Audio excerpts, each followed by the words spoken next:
After the meeting, I gave him a copy, my own copy of the report, and he said to me, I don't believe in reports. Carney has made a major mistake. Welcome back to Moose and Lose. My name's David. Today, we've got Michael Ma becoming a huge liability to Mark Carney. He thought he could get this floor crosser to come over and everything would be great. Well, it's not so great because he's shown his allegiance is, well, it's not to Canada, that's for sure. Let's jump into this. We've got Jin Lai posting this. Per Abacus data, among Canadians who were aware of Pierre Poilievre's podcast with Joe Rogan, far more had positive view of the conversation than negative. That is what we're seeing here. So positive is the green, negative is the red, and then undecided here, neutral is the yellow. You're seeing this green section much bigger, 24 plus 15 is 39% versus 24%. 37% in the middle, which is likely a bunch of swing voters who voted for Mark Carney, and now they're kind of like, Carney not getting the job done. I like what this Poilievre guy had to say. Some other polling data here says how often, if ever, do you listen to Joe Rogan podcast, and only 26% occasionally, 7% often, and 2% every episode. And of that, we've got, well, the lion's share here. 41% says never. These are going to be the liberals, and 24% are rarely. So it's quite likely that Poilievre reached a bunch of new people because they would have tuned in just to see what he said. Before today, were you aware that Pierre Poilievre recently did an interview with Joe Rogan on his podcast, and 16% says yes, I'll listen and watch some and all. 40% says yes, heard about it, and 44% said no. And then here's that one that Jin Lai posted. So overall, this is going to be a net benefit for Poilievre for sure. Moving ahead, we've got Michael Ma. He is absolutely tarnishing the Liberals' image right now. Carney made a huge mistake bringing this guy onto the party, having him cross the floor. He is going to pay for this dearly because they're posting this stuff on mainstream media, and I don't think Canadians are going to like this. Floor crossing MP Michael Ma cast doubt on reports of forced labor in China. That's right, the Liberals are essentially tying their brand to forced labor in China now because they won't denounce it. Now, first off, let's play this clip from CBC because this is what the brainwashed are going to be watching. Have you witnessed forced, just a short answer. Have you witnessed forced labor in Shenzhen? Yes or no? So did you get that from hearsay? With Human Rights Watch, where researchers did witness it. So thank you. This guy is so unbelievable. Obviously, she couldn't go there. If she's been researching this, addressing this for years, it wouldn't be safe for her to go there. Not to mention, you can't just go there and ask to be shown all the people enslaved in a concentration camp. Xi Jinping's not going to allow you to just go look at it. Moments later, a Conservative MP took the floor and she raised an issue with Ma's questioning. Ms. McQuaig-Johnson, I want to apologize for the member on the other side of the table. Point of order. Very rude to you. Okay, colleagues, just one moment. I obviously in public being accused, and I like an apology from the member from the other side. Okay, Mr. Ma, that would not be a point of order, and I don't... Give me evidence that there's any violation that requires an apology for me on my behalf. Ma's office sent This guy is so unbelievable. What a rat. a statement to defend his action, saying Michael used a quick burst of yes or no questions to move away from the anti-China EV witness, then to give the floor to the pro-China EV witness. That was the strategy on paper. I'm sorry, what? Pro-China EV witness? To move away from the anti-China EV witness, then to give the floor to the pro-China EV witness. That I can't believe they released this. Pro-China EV witness. Yeah, that sounds great. They're admitting their allegiance here. Michael Ma is digging the biggest hole that Mark Carney can't get out of. So we're going to jump over to CTV now because this gets worse because Michael Ma was confronted. This is brought up in the House and they're not denouncing this and not pushing back against this. This looks so bad on the Liberals. I don't know why they're hitching their wagon to forced labor, enslaving people, the Uyghurs in China. Really, this looks like they're not allowed to say anything bad against Xi Jinping in China. He's calling the shots over there and they're obeying their master. Today, a Liberal member of Parliament in committee intimated in questioning Margaret McQuaig-Johnson, a former PCO official, that there was and is no Uyghur forced labor. Two questions. Does the government still assess that Uyghur forced labor has taken place? And secondly, will the sanctions remain in place? I want to be absolutely clear to all members of this House. Forced labor is unacceptable. We must ensure that our global supply chains remain free from these abuses. That's why, Speaker, we prioritize the inclusion of comprehensive labor provisions in free trade agreements to promote international labor standards. Then our team tried to catch up with Michael Ma as he left the West Bloc. This is how it went down. I'll give you a big one. Why Do you think there's a benefit to China? Do you think there's forces? So they're asking him questions about China. It's really hard to hear, but CBC's reporters do get him on the mic. We'll get to that in a second. This looks so bad. He's running away from numerous camera crews as he goes in and out of the building. Labor in China wasn't terrible for the record. Michael Ma will not condemn forced labor, slave labor in China. Have you seen it? I haven't seen it. Anything to please the masters in Beijing. That witness who was questioned by Michael Ma, Margaret McQuaig Johnson, will be with us shortly to give us her reaction. With me here in studio right now is Graham Richardson, our Ottawa bureau chief for CTV National News. Hi, Graham. Good to have you here. Good to see you, Betsy. So why is this garnering such a reaction up on Parliament Hill? Well, a few I mean, look, this was in many ways a television story. Look at the body language. Look at the tone of the questions. It was like he was skeptical about something that is fact. There's forced labor in China. And the way he was challenging the witness was almost skeptical. And I mean, as you know, and as your audience knows, this is no normal MP. This is a floor crosser. The Conservatives, fairly or not, in the past, after he crossed the floor, some conservative circles have raised questions about the China issue with Mr. Ma in terms of him perhaps being too close in some way. There's no way to tell, but this was an odd line of questioning to be. There is a way to tell. We can tell. And I appreciate this guy's speaking some truth here. They're not just posting propaganda. We already know Michael Ma is wrapped up with the Liberals, which we see down here. He's wrapped up with Anita Nan's husband. He used to work at Life Labs with her husband, John Knowlton. We see here Life Labs director, board member, the dates here, 2010 to 2018. And he was a chairman from 2010 until now, still a chairman. So he's a chairman at Life Labs. We've got Michael Ma here, who joined Life Labs as a consultant January 2019, assumed the role of Chief Information Officer October 2019. That's quite the upgrade quite quickly. Not to mention, he's mentioned on all these Chinese websites, Canada-China Federation of Entrepreneurs. We can see them getting $1.3 million from the Carney government. Technically, the Carney government, Trudeau-Carney, this is like right when he became the unelected prime minister for a month or so. You can see here, Michael Ma, Canada-China Federation of Entrepreneurs. We have them on the moose chart here on the board under the China section. Canada-China Federation of Entrepreneurs, so this one here. And I've got this circled, Ministry of Commerce of People's Republic of China. This is friendly link going directly back to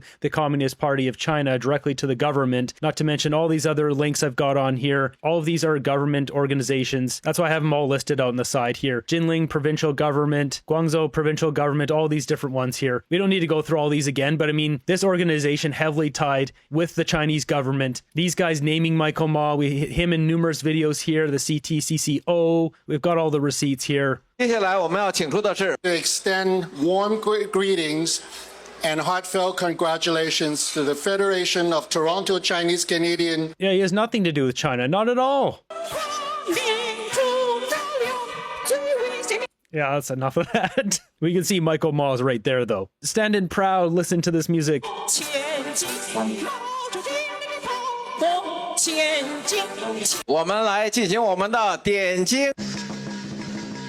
Here he is in another video. This one's a 40th anniversary celebration of the Confederation of Toronto Chinese Canadian Organizations. Michael Ma right in the center.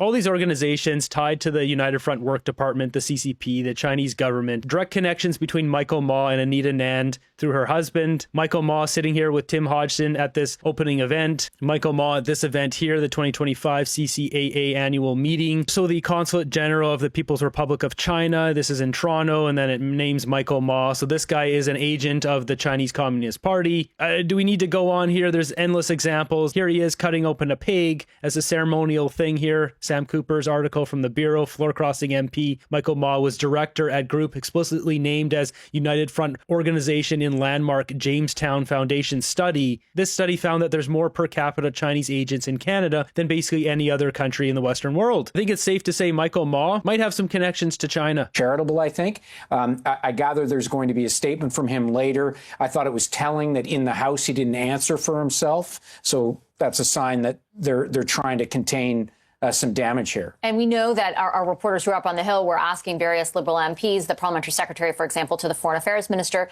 Anita Anand, Rob Oliphant, and he said this doesn't change the government's position, that they are obviously, they have decided through a number of votes, I should say, but also certain legislation that they have that they are to, condemn forced labor in China, that it exists in China. Like, we've had debates before here on Parliament Hill about that. It felt like a thing of the past, but tonight makes it feel like perhaps not. Well, and they're not going to change their position. They're going to condemn forced labor around the world. As you'll see coming up here, they will not say it's in China because their Beijing masters have ordered them to not say anything bad about China. The thing is, Ms. Johnson was asking about EVs and cars, and have there been questions asked as we open up our country to more Chinese cars about this issue? And Mr. Ma's line of questioning seemed to be, I'm not buying it. And afterwards, she'll tell you about it in a moment or so. But I talked to her right after this, and afterwards she was like they never show you forced labor because you can't, is China actually going to go and show you this is how we institute forced labor in our manufacturing? Of course not. Timing's bad. A big day for government. And also, I don't think this is going to go away for a couple of reasons. Number one, it perhaps raises questions about the questions that the Conservatives were raising after the floor crossing about whether he's close or not. The second thing is, of course, they're angry. He crossed the floor. Right. They're not letting up. It's politics. Yeah, and there's interest because he did cross the floor. He went on the trip to China. He's been sitting next to the Prime Minister as recently as yesterday in the House of Commons. So right. There's interest, right? There is. Okay. Yeah, let's look at that briefly. So here's Carney the other day, was on Tuesday, where he finally showed up to the House of Commons. And who did he choose to have sit directly next to him? The most important position that will be seen on camera. We're building this economy. We're empowering Canadians. Who was that? You saw it there very briefly. Look who it is. It's Michael Ma. This is where Carney wants to put this guy. Is he sending a message to China and saying, hey, I got this guy right next to me here. What's your next order, Xi Jinping? Tell us, my lord. Get these guys some red lightsabers. We clearly know who the good guys and the bad guys are. So Vassie brings on Stephen McKinnon. He doesn't give up much here. He is questioned on the forced labor. Can you see how Canadians might be confused tonight, hearing your strong language on that, seeing the introduction of the bill, and then listening to one of your MPs who stood next to the Prime Minister, sat next to the Prime Minister in the House of Commons yesterday, who stood next to him on the trip to Beijing, basically ask and interrogate in a very aggressive manner an expert on China about whether or not the CCP is engaged in nefarious practices. I understand that forced labor isn't the same thing as foreign interference, but the guilty party, in this case, the CCP, is the same. What is your message to Canadians tonight about how Canada will deal with that threat? Well, the first thing is I have not reviewed the exchange at committee that you're talking about, but Canada has been a leader in legislating against and dealing with forced labor all over the world, wherever it may occur, and in getting it out of our supply chains so that Canadians can be reassured that forced labor is not involved in the products that we buy or the services or other things that we consume. Carney just lied about forced labor, saying, and human rights. He was asked about human rights and he lied. Now they're backtracking, blaming a bureaucrat for all of it. Canada has some of the worst forced labor in the world. It's called our tax system. Now, we're not going to listen to any more McKinnon here because he just goes on to ramble. You know, they use this as a shield. Oh, I didn't see that exchange, so I can't comment on that. But Canada has the strongest record. These guys are getting deep in bed with China. They have no intention of getting out of that bed. So now we need to jump back to CBC here because listen to Michael Ma getting heckled on the street. And what does he have to say on all this? To challenge a witness on forced labor in China. Do you believe there's forced labor in China? You do? Is that a yes, Mr. Ma? Sorry, I'm late for a meeting. Yes, but can you please explain your comments at the Industry Committee? I have no comment at this time. The Conservatives are making it seem like you don't care about forced labor in China or you don't believe in it. What do you think of that? Well, they like to exaggerate always. Was it really an exaggeration? Do you believe there is forced labor in China? I believe there are forced laborers all over the world. What about China specifically? Well, all over the world. But China specifically? Yeah. Sorry, I need to run. Wow. I don't know who she is. Maybe she works for Radio Canada, and that's why. Asking proper questions and grilling him. Naming China. Answer the question. Oh, it's all over the world. This guy will not condemn it. They are hanging their hat on this, that there is no forced labor in China when it's well documented. The Uyghurs were enslaved in concentration camps, and they do not want to say a bad thing about their Beijing masters. Not like these articles make up themselves. There's an entire Wikipedia on it. Xinjiang internment camps. Here are the people enslaved in these camps. Camps operated by the Chinese Communist Party. Policy announced in 2014. Camps were established in 2017. Documents seen by the BBC that are said to have been hacked from Chinese police computers show that Uyghur prisoners in the western region of Xinjiang are shot on sight if they're caught trying to escape. Thousands of photos. Sounds like a nice place. If you try to escape, they're going to pew-pew you and you're done. Those shed light on a secretive system of mass incarceration. The Chinese government has dismissed as fake news claims that Uyghurs are arbitrarily detained in the region. Our correspondent John Sudworth. If you look on Google Maps, they keep getting bigger and bigger and bigger. These facilities are absolutely enormous. Has lived and reported from China for the past 9 years, and we can speak to him live now. John, welcome to you. Tell us more about what you've discovered. Well, Samantha, this is an unprecedented data breach, both in terms of its quantity and its quality. These documents were said to have been hacked from a number of police servers inside Xinjiang. That in itself, of course, is unprecedented, by an anonymous source who then passed that data to a Xinjiang scholar, an expert in studying Xinjiang based here in the US, who in turn shared those documents with the BBC. And although the source... This is remarkable. They hacked the documents and gave it to the right people. These are the faces China never intended us to see from inside its system of mass incarceration in Xinjiang. The government has long denied it's running detention camps for Uyghurs, insisting instead they are vocational schools for willing students. The photos, almost 3,000 of them, show the reality of how whole swathes of Uyghur society have been swept up person by person. The oldest was 73 at the time of her detention, the youngest just 15.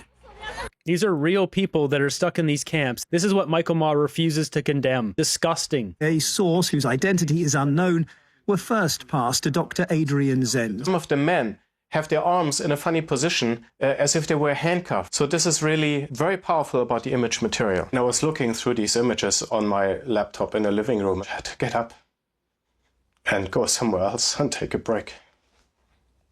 Yeah, some rough stuff to look at in there. I was overwhelmed. The hacked files also contain hundreds of spreadsheets, row upon row of draconian jail sentences, often targeting expressions of Islamic faith as a parallel method alongside the camps for detaining Uyghurs en masse. Okay, so I think we've had enough of this. It just gets too depressing. There's other articles on this. This one from BBC. We've got this right from the House of Commons. This is back from 2020. Got this one here. Chinese persecution of the Uyghurs. Border of Tears interviewing victims of China's Xinjiang prison camps. Michael Ma and Mark Carney, though, no problem hitching their wagon to this one. Not going to condemn this. Don't want to piss off Beijing. Next up, they bring on the witness here, the civil servant. She has a ton of experience in this sector. She can't go to China because it was obviously wouldn't be safe for her to go there. Michael Ma trying to badger her on this. 37 some odd years of experience on this topic. Appreciate it. What was going through your mind as you were on the receiving end of those questions? Well, I could see Mr. Ma was using a tactic to try to force me to say the wrong answers to flash questions, really quick questions. And I think he didn't research it very well. And so the answers that I was giving were not the answers that he wanted. And one of the questions was quite bizarre, and I didn't even think he was expecting an answer. It was such an unusual question. He asked me, have you ever seen forced labor in China? And I looked around at the rest of the committee as if to say, is he kidding? Nobody can go from the West and see forced labor in China. They would not give you access. And he also said, are you a scientist? And I said, no, but I started to say I spent 37 years in government in science and technology policy and programs and funding, and I have a master's of international relations focused on China. I look at China through the lens of technology. But he tried to cut me off, and I was able to say that later during the meeting. Why do you think I know you said you think it's a tactic, but the government has a position on forced labor. They have a position on Uyghurs. We've gone through this debate in the House of Commons. What he was saying appears to run counter to what many other members of the governing parties say. What do you think the objective was? I think he was expecting that I was going to criticize the government's policy on bringing 70,000 Chinese EVs to Canada. And I do have a problem with that because Human Rights Watch has published a report just in 2024 saying that dozens of parts of Chinese EVs, including those from Western companies, Tesla, Volkswagen, Toyota, and GM products, contain aluminum from Uyghur forced labor, and he didn't know about the report, I think.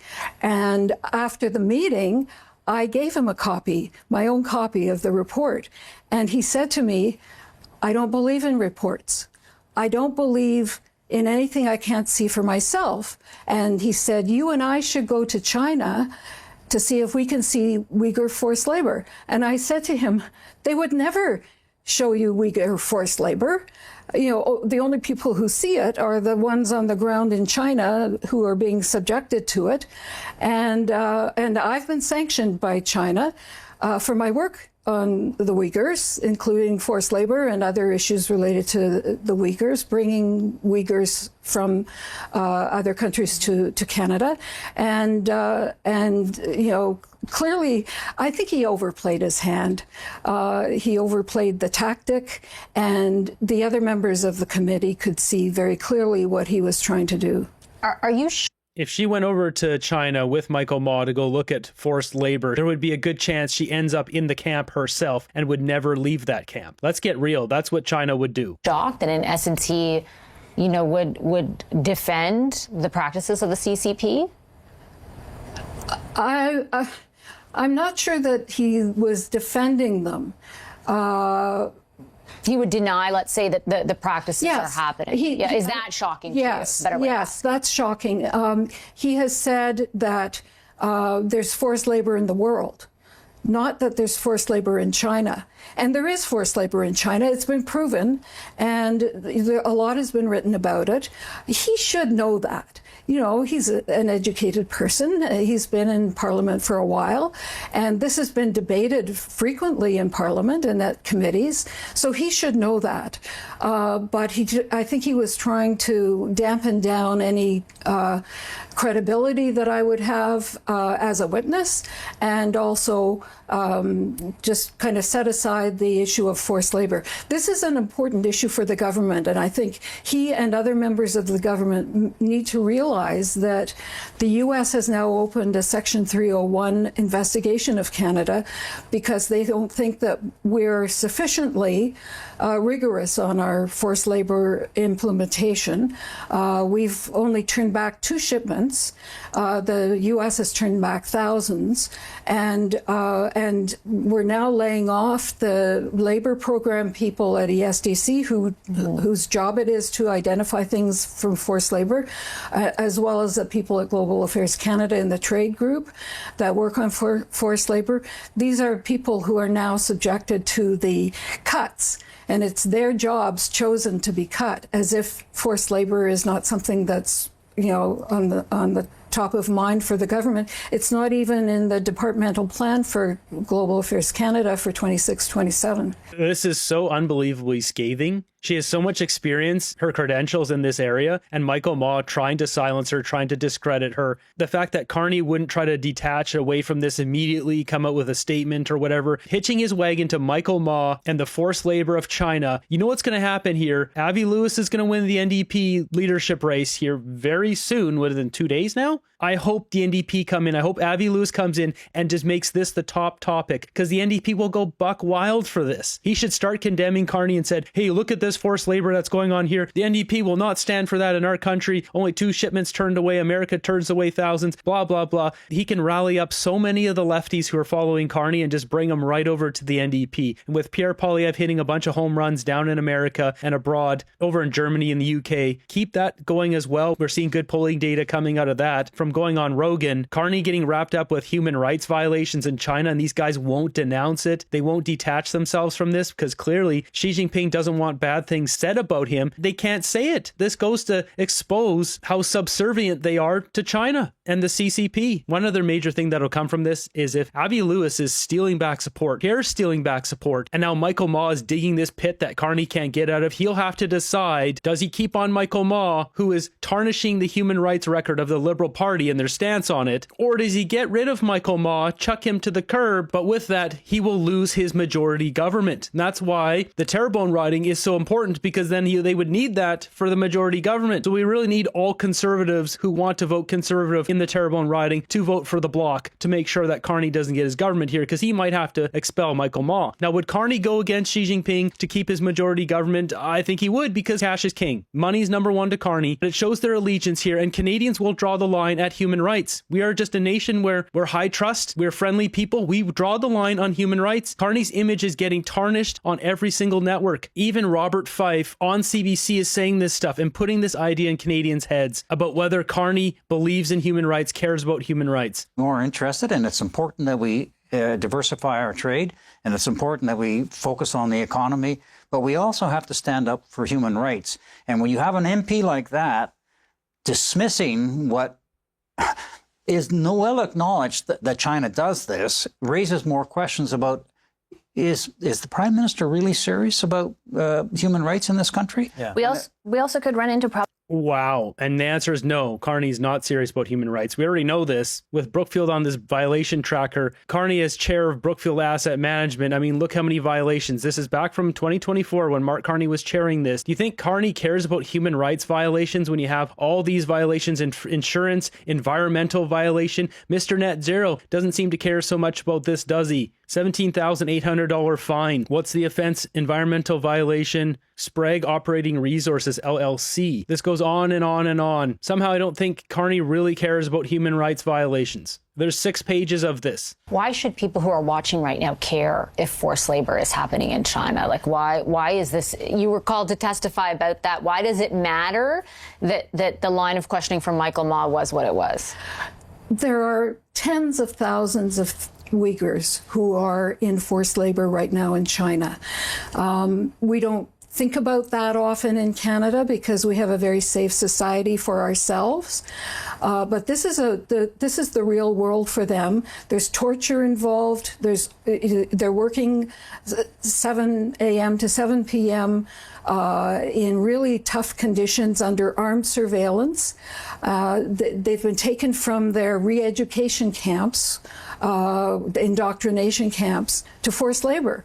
And the fact that it's in Western products, so other countries' products, implicates the West in the forced labor. So we need to be paying attention to it. And we don't want 25% tariffs on our goods to the U.S. The U.S. is 76% of our trade, our exports. China is only 3.6%. Even the EU is 8%. It's much bigger. And we're kind of, Michael Ma seems to be compromising the 76% in favor of 3.6. That's crazy. Okay, I got to leave it on that note.